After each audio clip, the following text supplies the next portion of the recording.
자, 이제 두 번째 이야기로 넘어가 보겠습니다. 미카라는 법이 등장을 하고 현재 코인 시장에는 어떤 변화들이 일어나고 있는지 함께 살펴볼 텐데요.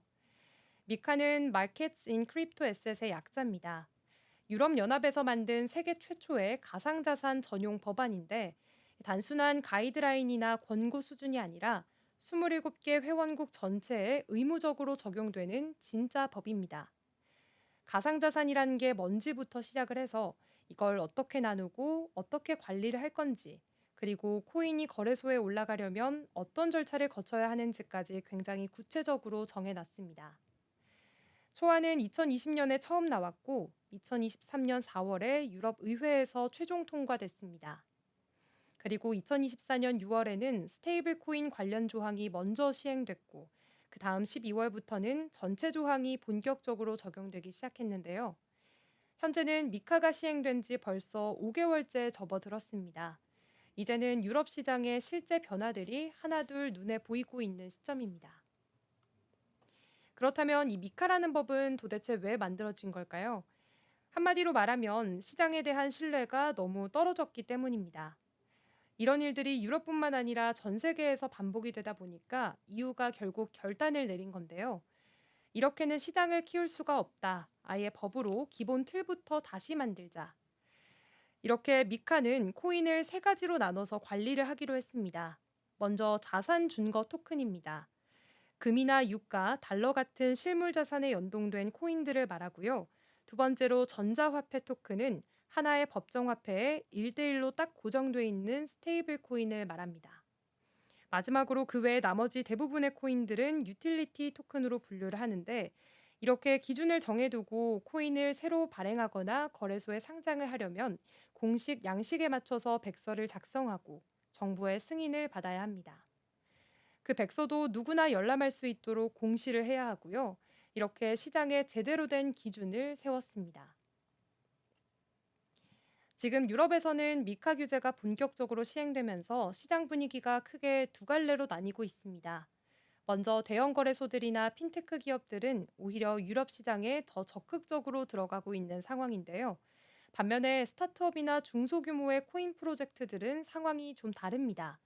미카에서 요구하는 기준이 꽤 까다로워서인데 자본금부터 시작을 해서 내부 준법 감시 체계 그리고 대표나 임원의 경력까지 일일이 다 따져야 합니다. 여기에다 국가마다 심사 기준이나 처리 속도도 다 다른데요. 예를 들어 독일은 서류 심사만 보통 3, 4개월이면 되는데 이탈리아는 심사에 1년 반 넘게 걸리는 경우도 있다고 합니다.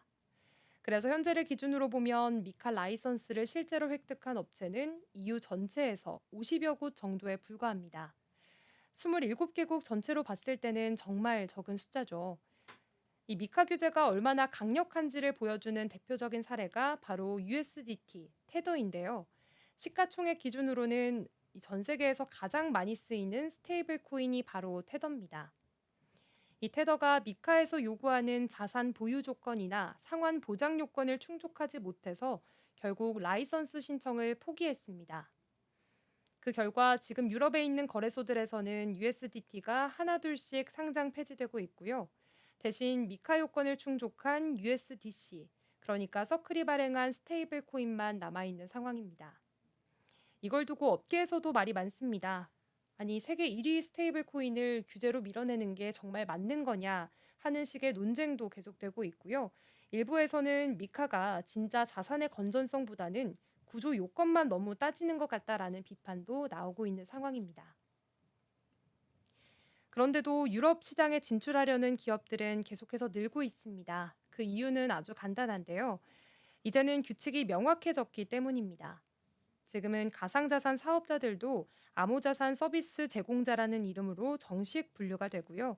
지갑 서비스, 거래소 운영, 자산 교환, 포트폴리오 운용 같은 10가지 업종으로 세분화돼서 필요한 인가를 받을 수 있게 됐습니다. 예전에는 이 시장 자체가 좀 불확실하다, 위험하다 이런 이미지가 강했는데요. 미카가 시행되면서 기존 은행이나 기관 투자자들도 이제는 어느 정도 틀이 잡혔구나, 믿고 들어갈 수 있겠네 하는 쪽으로 생각이 바뀌기 시작했습니다. 그런데 아직까지도 완전히 해결되지 않은 부분들도 꽤 많습니다. 가장 대표적인 게 바로 디파이와 다오인데요. 이런 서비스들은 사람이 직접 개입하지 않고 스마트 컨트랙트 기반으로 자동 운영되는 시스템이다 보니까 지금 미카의 기존 법안 안에는 이걸 어떻게 규제할지에 대한 내용이 빠져 있는 상황입니다. 그래서 현재 EU는 미카 2.0 버전을 준비하고 있고요. 조만간 디파이나 다오 같은 서비스들도 제도권 안으로 들어올 수 있도록 새로운 법적 틀을 만들겠다는 계획을 세우고 있습니다. 아직 이 분야가 미카의 규제 밖에 있다 보니까요. 디파이 쪽에서 사업하는 업체들은 유럽보다는 오히려 아랍에미리트나 미국처럼 규제가 좀 더 유연한 지역을 더 선호하는 분위기입니다.